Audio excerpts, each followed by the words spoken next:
Hi hello ನಮಸ್ಕಾರ ಸ್ನೇಹಿತರೆ. Finally ಭಾಗ್ಯಗೆ ಶ್ರೇಷ್ಠ ಸತ್ಯ ಹೇಳಿಬಿಟ್ಲ. ಜಸ್ಟ್ ಅಥವಾ ನೋಡ್ಕೊಳ್ಳೋ ಹಾಗೆ ಪೂಜಾಗೆ ಮತ್ತು ತಾಂಡವ್ಗೆ ಈ ರೀತಿ ಏನಾದರೂ ಮಾಡಿದ್ಲ? ನಿಜವಾಗ್ಲೂ ಸತ್ಯ ಹೇಳಿದ್ಲ ಹೇಳಲಿಲ್ವ?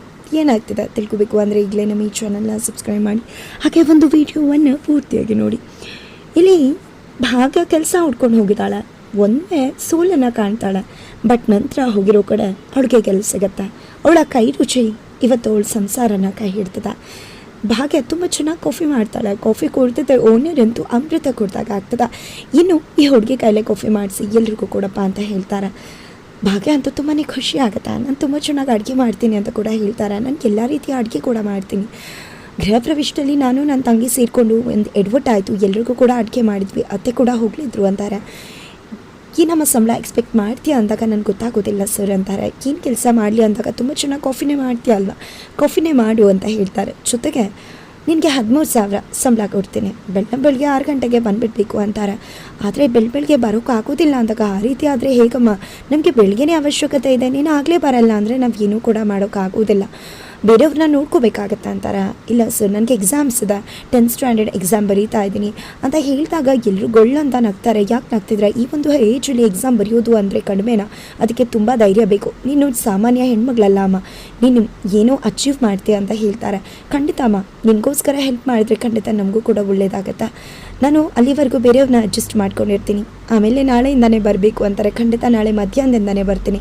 ಎಕ್ಸಾಮ್ ಮುಗಿದ್ಮೇಲೆ ಬೆಳಗ್ಗೆಯಿಂದ ಬರ್ತೀನಿ. ತುಂಬಾ ಥ್ಯಾಂಕ್ಸ್, ಯಾಕಂದರೆ ನನಗೆ ಕೆಲಸ ತುಂಬಾ ಅವಶ್ಯಕತೆ ಇತ್ತು ಅಂತ ಹೇಳ್ತಾರೆ.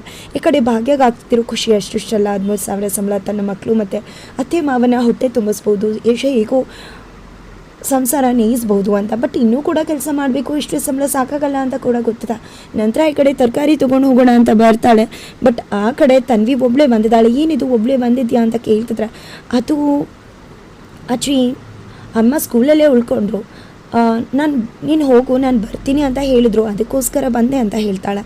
ನಂತರ ಈ ಕಡೆ ಪೂಜಾ ಯಾವುದೇ ಕಾರಣಕ್ಕೂ ಶ್ರೇಷ್ಠ ಮದುವೆ ಆಗಬಾರ್ದು ಅಂತ ಹೇಳ್ತಿದ್ರೆ, ಯಾಕೆ ಅವಳು ಮದುವೆ ಆಗಬಾರ್ದು ಅಂತ ಕುಸುಮವ್ರು ಕೇಳಿದ್ದಕ್ಕೆ, ಯಾಕೆ ಅಂದರೆ ಅವಳು ಸರಿ ಇಲ್ಲ, ಅಕ್ಕನ ಜೀವನ ಹಾಳಾಗುತ್ತೆ ಅಂತಿದ್ದಾರೆ. ಏನಿದು ಲಿಂಕ್ ಇಲ್ದಂಗೆ ಮಾತಾಡ್ತಿದ್ಯಲ್ಲ ಅನ್ನೋಷ್ಟರಲ್ಲಿ ತಾಂಡವ್ ಜೊತೆ ಶ್ರೇಷ್ಠ ಎಂಟ್ರಿ ಕೊಡ್ತಾಳೆ. ನಾನು ಹೇಳ್ತೇನೆ ಆಂಟಿ, ನಿಮ್ಮ ಜೊತೆ ಸ್ವಲ್ಪ ಮಾತಾಡಬೇಕಿತ್ತು, ಆದರೆ ತುಂಬ ದಿನದಿಂದ ಮಾತಾಡಬೇಕು ಅಂದ್ಕೊಂಡಿದ್ದೆ ಅಂದಾಗ ಫೋನಲ್ಲೇ ಹೇಳ್ಬೋದಿತ್ತಲ್ಲ. ಅಂದರೆ ಫೋನಲ್ಲಿ ಹೇಳೋದಲ್ಲ, ಎದುರು ಬದ್ರೆ ಮಾತಾಡಬೇಕಾಗುತ್ತೆ, ಅದಕ್ಕೋಸ್ಕರನೇ ಬರ್ತೀನಿ, ಇವತ್ತು ಹೇಳೇ ಹೋಗ್ತೀನಿ ಅಂತಿದ್ರೆ ತಾಂಡವ್ ಮತ್ತು ಪೂಜಾಗೆ ಭಯ ಶುರುವಾಗಿದೆ. ನಂತರ ಈ ಕಡೆ ಹೇಳು ಏನು ವಿಷಯ ಅಂತ ಕೇಳ್ತಿದ್ರೆ, ಇಲ್ಲ ಭಾಗ್ಯ ಎಲ್ಲಿ, ಭಾಗ್ಯ ಕೂಡ ಬಂದರೆ ಅವಳ ಮುಂದೆನೂ ಹೇಳ್ಬಿಡ್ತೀನಿ, ಒಂದೊಂದು ಸತಿ ಎಲ್ರಿಗೂ ಹೇಳೋಕ್ಕಾಗತ್ತಾ ಅಂದಾಗ ಇಲ್ಲ ಅವಳು ಅಂದಾಗ ಅವಳು ಬರೋ ತನಕ ನಾನು ಕಾಯ್ತೀನಿ, ಭಾಗ್ಯ ಬರಬೇಕು, ಭಾಗ್ಯನೇ ಮುಖ್ಯ, ಈ ವಿಷಯ ಹೇಳಬೇಕು ಅಂದರೆ ಅಂತ ಹೇಳ್ತಿದ್ದಾರೆ. ಈ ಕಡೆ ತಾಂಡವ್ ಮತ್ತು ಪೂಜಾಗೆ ಚಳಿ ಜ್ವರ ಶುರುವಾಗಿದೆ. ನಂತರ ಈ ಕಡೆ ಸುನಂದ್ ಅವರು ಹೋಗಿ ಎಲ್ರಿಗೂ ಕೂಡ ಕಾಫಿ ಮಾಡ್ಕೊಂಡು ಬಂದು ಕೊಟ್ರೆ, ಈ ಕಡೆ ತಾಂಡವ್ ಮನೆ ಕಡೆ ಈ ಕಡೆ ಶ್ರೇಷ್ಠ ಇದ್ದಾಳೆ. ಆ ಕಡೆ ಕುಸುಮ ಅವರು ಭಾಗ್ಯ ಕಾಲ್ ಮಾಡ್ತಾರೆ, ಎಲ್ಲಿದ್ಯಾ ನೀನು, ತನ್ವಿ ಬಂದ ಅಷ್ಟೊತ್ತಾಯಿತು, ನೀನು ಎಲ್ಲಿ ಹೋಗಿದ್ಯಾ ಅಂತ ಕೇಳ್ತಿದ್ರೆ, ಅದು ಅತ್ತೆ ತರಕಾರಿ ತೊಗೊಳಕ್ಕೆ ಬಂದಿದ್ದೀನಿ ಅಂತ ಹೇಳ್ತಾರೆ. ತರಕಾರಿ ತೊಗೋಗೆ ಮಾರ್ಕೆಟ್ ತನಕ ಹೋಗ್ಬೇಕಿತ್ತ, ಮೊದಲು ಹೊರಟು ಬಾ ಆದಷ್ಟು ಬೇಗ ಅಂತಾರೆ. ಯಾಕತ್ತೆ ಏನಾಯಿತು ಅಂದಾಗ, ನನ್ನೇ ಪ್ರಶ್ನೆ ಕೇಳ್ತಿದ್ಯಾ, ಪ್ರಶ್ನೆ ಎಲ್ಲ ಕೇಳಬೇಡ, ಸುಮ್ಮನೆ ಹೊರಟು ಬಾ ಅಂದರೆ ಹೊರಟು ಬರಬೇಕಷ್ಟೆ ಅಂತ ಹೇಳಿದಾಗ, ತೊಗೊಂಡಿರೋ ತರಕಾರಿಗೆ ದುಡ್ಡು ಕೊಟ್ಟು ತರಕಾರಿನ ತೊಗೊಂಡು ಏನಿರ್ಬೋದು ಅನ್ನೋ ಗಾಬರಿಲಿ ಬರ್ತಿದ್ರೆ, ಈ ಕಡೆ ಶ್ರೇಷ್ಠನ ತುಂಬಾ ಕನ್ವಿನ್ಸ್ ಮಾಡೋಕ್ಕೆ ತಾಂಡವ್ ಪ್ರಯತ್ನ ಪಡ್ತಾರೆ. ಬಟ್ ಯಾವುದೇ ರೀತಿಲೂ ಶ್ರೇಷ್ಠ ಕನ್ವಿನ್ಸ್ ಆಗಲ್ಲ. ಇವತ್ತಂತೂ ನಾನು ಏನು ಅಂತ ತೋರಿಸ್ತೀನಿ, ಬೇಕು ಅಂದಾಗ ಪೂಸಿ ಹೊಡೆದು ಯೂಸ್ ಮಾಡ್ಕೊಳ್ಳುತ್ತೀರ ಅಲ್ವಾ, ನಿಮ್ಗೆಲ್ರಿಗೂ ಕೂಡ ಪಾಠ ಕಲಿಸ್ತೀನಿ ಅಂತ ಹೇಳ್ತಿದ್ದಾಳೆ. ಆ ಕಡೆ ಪೂಜಾ ಅಂತೂ ಏನು ಮಾಡೋದು ಅಂತ ಗೊತ್ತಾಗ್ತಿಲ್ಲ. ಫೈನಲಿ ದಾಟೆ ಬಂದ್ಬಿಡ್ತಾಳೆ ತಾಂಡವ್ ಸೈಡ್ಗೆ. ಅವಳಾಗ ಬಂದಿದ್ದಾಳೆ ಬಾಬಾ ಅಂತಿದ್ರೆ, ಎಲ್ಲ ನಿನ್ನಿಂದಾನೇ ಆಗಿದ್ದು, ಅವಳು ಬಂದಿರೋದಕ್ಕೆ ಕಾರಣ ನೀನೇನೆ, ನೀನು ಆಡಿದ ಮಾತಿಂದ ಉರ್ಕೊಂಡು ಬಂದಿದ್ದಾಳೆ ಅಂತ ಹೇಳ್ತಿದ್ರೆ, ಏನು ನನ್ನಿಂದ ಬಂದಿದ್ದಾಳೆ ಅಂದರೆ ಏನು ಅರ್ಥ, ಅವಳು ಯಾವುದೇ ಕಾರಣಕ್ಕೂ ಇಲ್ಲಿ ಇರಬಾರ್ದು, ಅಕ್ಕ ಬರೋಷ್ಟರಲ್ಲಿ ಕಳಿಸ್ಬಿಡಿ ಅಂತ ಹೇಳ್ತಿದ್ದಾಳೆ. ಒಂದು ನೋಡಿ ಬಾಬಾ, ಅಕ್ಕಂಗೇನಾದರೂ ಈ ವಿಷಯ ಗೊತ್ತಾದರೆ ಅಕ್ಕ ಮೆಂಟಲಿ ಅಪ್ಸೆಟ್ ಆಗ್ತಾಳೆ. ಆಮೇಲೆ ಖಂಡಿತ ಅವಳು ಏನು ಡಿಸೈಡ್ ಮಾಡ್ತಾಳೋ ನನಗಂತೂ ಗೊತ್ತಿಲ್ಲ. ಆದರೆ ಯಾವುದೇ ಕಾರಣಕ್ಕೂ ಕೂಡ ಅಕ್ಕಂಗೆ ಈ ವಿಷಯ ಗೊತ್ತಾಗಬಾರ್ದು. ಅವಳ ಮನಸ್ಸಿಗೆ ಆಘಾತ. ಅಕ್ಕ ಬರೋಕ್ಕೂ ಮುನ್ನನೇ ಅವಳನ್ನ ಕಳಿಸ್ಕೊಟ್ಬಿಡಿ.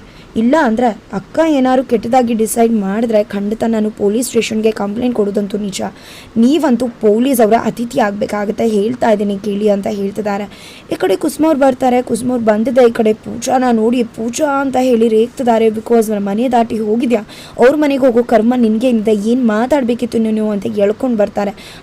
ಅತ್ತೆ ಏನೂ ಮಾತಾಡಬೇಕಿತ್ತು ಅಂದಾಗ ಏನು ನೀವೇ ಮಾತಾಡ್ಕೊಳ್ಳೋದು, ನಮ್ಮ ಮುಂದೆ ಕೂಡ ಹೇಳಿ ಅಂದರೆ ಏನಿಲ್ಲ ಅಂತ ಹೇಳ್ತಾಳೆ. ಜೊತೆಗೆ ಈ ಕಡೆ ಶ್ರೇಷ್ಠ ಆಗ್ತಾ ಇದ್ದಾಳೆ.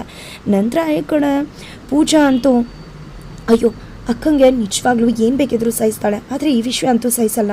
ನಿಜವಾಗ್ಲೂ ಭಾವ ಏನಾದರೂ ಸಂಬಂಧ ಇಟ್ಕೊಂಡಿದ್ದಾರೆ ಅಂತ ಗೊತ್ತಾದರೆ ಖಂಡಿತ ಅಕ್ಕನ ಸಂಸಾರ ಹಾಳಾಗಿಬಿಡುತ್ತೆ. ಅಕ್ಕ ಒಂದು ಗಳಿಗೆ ಕೂಡ ಅವ್ರ ಜೊತೆ ಇರೋದಿಲ್ಲ, ಡಿವೋರ್ಸ್ ಕೊಟ್ಬಿಡ್ತಾಳೆ. ಆಲ್ರೆಡಿ ಅಕ್ಕ ಇದನ್ನು ತುಂಬ ಬಾರಿ ಹೇಳಿದಾಳೆ. ಅವತ್ತು ಕೂಡ ಭಾವನದು ಸಂಬಂಧ ಅಂತ ನಾನೇ ಹೇಳಿದ್ದಕ್ಕೆ ಆ ರೀತಿಯೆಲ್ಲ ಮಾತಾಡಬೇಡ ಪೂಜಾ. ನಿಮ್ಮ ಭಾವ ಅಂತ ಕೆಲಸ ಮಾಡೋರಲ್ಲ, ಅವ್ರಿಗೆ ಅಪ್ಪ ಅಮ್ಮ ಮಕ್ಕಳ ಮೇಲೆ ಪ್ರೀತಿ ಇದೆ. ಯಾವುದೇ ಕಾರಣಕ್ಕೂ ಯಾರ ಜೊತೆ ನೀವು ಸಂಬಂಧ ಇಟ್ಕೊಳ್ಳೋರಲ್ಲ. ಆ ರೀತಿ ಇಟ್ಕೊಂಡ್ರೆ ಅದನ್ನು ಸಹಿಸೋ ಶಕ್ತಿ ಅಂತೂ ನನಗಿಲ್ಲ. ಯಾವ ಹೆಂಡತಿ ಕೂಡ ಗಂಡ ಇನ್ನೊಂದು ಆಕೆನ ಇಟ್ಕೊಂಡ್ರೆ, ಸಂಬಂಧ ಇಟ್ಕೊಂಡ್ರೆ ಅದನ್ನು ಖಂಡಿತ ಸಹಿಸೋದಿಲ್ಲ ಅಂತ ಹೇಳ್ತಿದ್ದಾಳೆ. ನಂತರ ಈ ಕಡೆ ಶ್ರೇಷ್ಠ ಏನೇ ಮಾಡಿದ್ರು ಕೂಡ ಜಪ್ಪಯ್ಯ ಅಂದರೂ ಜಗ್ತಾ ಇಲ್ಲ. ಫೈನಲಿ ಭಾಗ್ಯ ಬರ್ತಿದ್ದಾಗೆ ಈ ಕಡೆ ನಿನಗೋಸ್ಕರನೇ ಕಾಯ್ತಿದ್ದೆ ಭಾಗ್ಯ ಅಂತ ಹೇಳ್ತಿದ್ದಾರೆ. ಯಾಕೆ ಶ್ರೇಷ್ಠ ಅವರೇ ನೀವಿಲ್ಲಿ ಅಂತ ಹೇಳಿದ್ರೆ, ನಿನ್ನ ಜೊತೆ ಮಾತಾಡಬೇಕಿತ್ತು, ಒಂದು ವಿಷಯ ಹೇಳಬೇಕಿತ್ತು ಅಂತಾರೆ. ನನ್ನ ಜೊತೆ ಮಾತಾಡಿ ವಿಷಯ ಹೇಳಬೇಕಿತ್ತ? ಏನು ಹೇಳಿ ಶ್ರೇಷ್ಠ ಅವರೇ ಅಂದಾಗ, ನಾನು ನಿನ್ನ ಹತ್ರ ಒಂದು ವಿಷಯ ಕೇಳಬೇಕು ಅಂತ ತುಂಬ ದಿನದಿಂದ ಅಂದ್ಕೊಂಡಿದ್ದೆ, ಬಟ್ ಟೈಮ್ ಬಂದಿರಲಿಲ್ಲ. ಇವಾಗ ಸಮಯ ಬಂದಿದೆ, ಅದಕ್ಕೋಸ್ಕರ ಕೇಳ್ತಿದ್ದೀನಿ. ನಾನು ಏನೋ ಒಂದು ಕೇಳ್ತೇನೆ ನಿನ್ನ ಹತ್ರ, ಅದನ್ನು ನೀನು ಕೊಡಬೇಕಾಗತ್ತೆ ಅಂತಾರೆ. ನಾನು ಕೊಡಬೇಕಾ ಅಂದಾಗ, ಹೌದು ನೀನೇ ಕೊಡಬೇಕು. ನಾನು ಕೇಳೋದನ್ನು ನೀನು ಕೊಟ್ಟೇ ಕೊಡ್ತೀಯ, ಅದು ನನಗೆ ತುಂಬ ಚೆನ್ನಾಗಿ ಗೊತ್ತು ಅಂತ ಹೇಳ್ತಿದ್ದಾಗೆ ಈ ಕಡೆ ತಾಂಡವ್ಗೆ ಮತ್ತು ಪೂಜಾಗೆ ಚಳಿ ಜ್ವರ ಶುರುವಾಗ್ತದೆ. ಅಮ್ಮಂಗೆ ಏನಾದರೂ ಈ ವಿಷಯ ಗೊತ್ತಾದರೆ ನಾನು ಸಂಬಂಧ ಇಟ್ಕೊಂಡಿದ್ದೀನಿ ಅಂತ ಖಂಡಿತ ಅಮ್ಮ ನನ್ನ ಉದ್ದುತ್ತ ಸೀಳ್ಬಿಡ್ತಾಳೆ ಅಂತ ತಾಂಡವ್ ಬೆದರುತ್ತಿದ್ರೆ, ಆ ಕಡೆ ಪೂಜಾ ನಿಜವಾಗ್ಲೂ ಏನಾದರೂ ಅಕ್ಕಂಗೆ ಈ ವಿಷಯ ಗೊತ್ತಾದರೆ ಖಂಡಿತ ನಾವಿನ್ನು ಮುಂದೆ ಈ ಮನೇಲಿ ಇರೋಕ್ಕಾಗಲ್ಲ, ಹಳೆ ಮನೆಗೆ ಪಾಳು ಮನೆಗೆ ಹೋಗಬೇಕಾಗತ್ತೆ. ಜೊತೆಗೆ ಅಕ್ಕನ ಸಂಸಾರ ಕೂಡ ಹಾಳಾಗ್ಬಿಡುತ್ತೆ. ಏನಪ್ಪ ಮಾಡೋದು ದೇವ್ರೆ, ನೀನೇ ಕಾಪಾಡು ಅಂತಿದ್ದಾರೆ. ಹಾಗಾದರೆ ಶ್ರೇಷ್ಠ ನಿಜವಾಗ್ಲೂ ಸತ್ಯ ಹೇಳ್ತಾಳೆ ಅಥವಾ ಚೋಕ್ ಕೊಡ್ತಾಳೆ, ಏನಾಗುತ್ತೆ ತಿಳ್ಕೊಬೇಕು ಅಂದರೆ ಈ ಒಂದು ವಿಡಿಯೋವನ್ನು ಪೂರ್ತಿಯಾಗಿ ನೋಡಬೇಕಾಗತ್ತೆ. ನಂತರ ಈ ಕಡೆ ಶ್ರೇಷ್ಠ ಪೀಠ್ಗೆ ಹಾಕ್ತಿದ್ದಾಳೆ ಅಷ್ಟರಲ್ಲಿ ಭಾಗ್ಯ ಪೂಜಾನ ಇಲ್ಲಿಂದ ಮಕ್ಕಳನ್ನ ಕರ್ಕೊಂಡು ಹೋಗು ಅಂತ ಹೇಳ್ತಾರೆ. ಈ ಕಡೆ ಪೂಜಾ ಕೂಡ ನಾನು ಇಲ್ಲೇ ಇರ್ತೀನಿ, ಇಲ್ಲಿದ್ರೆ ಏನಾದರೂ ಮಾಡ್ಬೋದು ಅಂದಾಗ, ನಿನ್ಗೇನು ಗೊತ್ತಿರುತ್ತೆ ಇಲ್ಲಿ ಮಾತಾಡೋದು, ಕರ್ಕೊಂಡು ಹೋಗು ಅಂತ ಕುಸುಮವ್ರು ಹೇಳಿದ್ರೆ, ಇಲ್ಲೆಲ್ಲ ನನಗೆ ಗೊತ್ತಿರೋದು, ಅದು ಏನು ಮಾಡಲಿ ನಾನು ಅಂತ ಅನ್ಕೋತಿದ್ರೆ ಕರ್ಕೊಂಡು ಹೋಗು ಪೂಜಾ ಅಂತ ಹೇಳ್ತಾರೆ ಭಾಗ್ಯ. ನಂತರ ಮಕ್ಕಳನ್ನ ಕರ್ಕೊಂಡು ಹೋದಂಥ ಪೂಜಾ ಇಲ್ಲಿ ಅಪ್ಪನೋ ಮಕ್ಕಳು ಅಂತ ಬಂದಾಗ, ಅಮ್ಮನೂ ಬಂದಾಗ ನೀವು ಯಾರ ಕಡೆ ಹೋಗ್ತೀರಾ ಅಂದಾಗ, ನಾನಂತೂ ಯಾವತ್ತಿದ್ರು ಅಮ್ಮನ ಜೊತೆನೆ ಅಂದಾಗ, ಈ ಕಡೆ ತನ್ವಿ ಕೂಡ ಅಪ್ಪ ಏನು ಅಂತ ಗೊತ್ತಾಗಿದೆ. ಅಮ್ಮ ಯಾವತ್ತಿದ್ರು ನಮ್ಮನ್ನ ತುಂಬ ಪ್ರೀತಿ ಮಾಡ್ತಾಳೆ, ಅಪ್ಪಂಗಿಂತ ಕಷ್ಟದಲ್ಲೂ ನಮ್ಮ ಕೈ ಬಿಡೋದಿಲ್ಲ. ಅಪ್ಪ ಚಾಕ್ಲೇಟ್ ಎಲ್ಲರೂ ತೊಗೊಳ್ಬೋದು ತಿಂಡಿ ತೀರ್ಥ, ಆದರೆ ಯಾವತ್ತಿಗೂ ಕೂಡ ಅವ್ರು ನಮ್ಮ ಕಷ್ಟದಲ್ಲಿಲ್ಲ. ನಾನಂತೂ ಅಮ್ಮನೇ ಬೆಸ್ಟ್ ಅಂತ ಗೊತ್ತಾಗಿದೆ. ಅಮ್ಮ ಅಂದರೆ ನನಗೆ ತುಂಬಾ ಪ್ರೀತಿ ಅಂತ ಹೇಳ್ತಾಳೆ. ಇದರಿಂದ ಸಮಾಧಾನ ಆಗುತ್ತೆ, ನೀವು ಇಲ್ಲೇ ಇರಿ ಅಂತ ಅವಳು ಕೂಡ ಕೆಳಗಡೆ ಬರ್ತಾಳೆ. ನೋಡು ಹಾಗೆ ನಾನು ನಿನ್ನ ಹತ್ರ ಏನೋ ಕೇಳ್ತಿದ್ದೀನಿ, ಅದನ್ನು ನೀನು ಕೊಡ್ತೀಯ ಅಂತ ಅಂದ್ಕೊಂಡಿದ್ದೀನಿ. ಜೊತೆಗೆ ನಿನ್ನ ಪರಿಸ್ಥಿತಿ ಸಿಚುವೇಶನ್ ನನಗೆ ಏನಿದೆ ಅಂತ ಗೊತ್ತಿಲ್ಲ, ಇದನ್ನು ನಾನು ನಿನ್ನ ಹತ್ರ ಕೇಳಲೇಬಾರ್ದು ಅಂತ ಅಂದ್ಕೊಂಡಿದ್ದೆ. ಆದರೆ ಏನು ಮಾಡಲಿ, ನಾನು ಕೇಳೋ ಪರಿಸ್ಥಿತಿ ಬಂದಿದೆ, ನನಗೆ ಅವಶ್ಯಕತೆ ಇದೆ ಅಂತ ಹೇಳ್ತಿದ್ದಾಳೆ. ಈ ಕಡೆ ಇಬ್ಬರ ನಡುವೆ ತಾಂಡವ್ ನಿಂತ್ಕೊಂಡಿದ್ದಾರೆ. ಈ ಕಡೆ ತಾಂಡವ್ ಮತ್ತು ಪೂಜಾ ಸತ್ಯ ಹೇಳ್ತಾಳೆ ಅಂದ್ಕೊಂಡೆ, ಶ್ರೇಷ್ಠ ಸತ್ಯ ಹೇಳೋದ್ರ ಬದಲು ತಾನು ಕೊಟ್ಟಿರೋ ದುಡ್ಡನ್ನು ಕೊಡಬೇಕು ಅಂತ ಕೇಳ್ಬಿಡ್ತಾಳೆ. ಲಕ್ಷ್ಮಿ ಮದುವೆ ದಿನ 5 ಲಕ್ಷ ಅವಳದೇ ದುಡ್ಡನ್ನು ಅವಳಿಗೆ ಕೊಟ್ಟಿರ್ತಾರೆ, ಬಟ್ ಅದು ತಂದು ಅಂತ ಹೇಳ್ಕೊಂಡಿದ್ದೆ. ಈ ಕಡೆ ಭಾಗ್ಯ ಬಳಿ ಆ ದುಡ್ಡು ನನಗೆ ಅವಶ್ಯಕತೆ ಇದೆ, ಇವಾಗ ಮದುವೆ ಸೀಸನ್ ಅಲ್ವಾ, ನನಗೆ ಬೇಕಾಗಿದೆ ಅಂತ ಕೇಳ್ಬಿಡ್ತಾಳೆ. ಈ ಕಡೆ ಚೋಕ್ ಕೊಡ್ತಾಳೆ. ನಮ್ಮ ಪ್ರೊಡಕ್ಷನ್ ಪ್ರಕಾರ ಶ್ರೇಷ್ಠ ಕೇಳೋದು ದುಡ್ಡಿನ ಅಮೌಂಟೇ ಅಂತ ಅನ್ನಿಸ್ತದೆ. ಖಂಡಿತವಾಗ್ಲೂ ತಾಂಡವ ಮತ್ತು ತನ್ನ ಸಂಬಂಧದ ಬಗ್ಗೆ ರಿವೆಲ್ ಮಾಡೋದು ತುಂಬಾ ಕಡಿಮೆ ಪರ್ಸೆಂಟೇಜ್.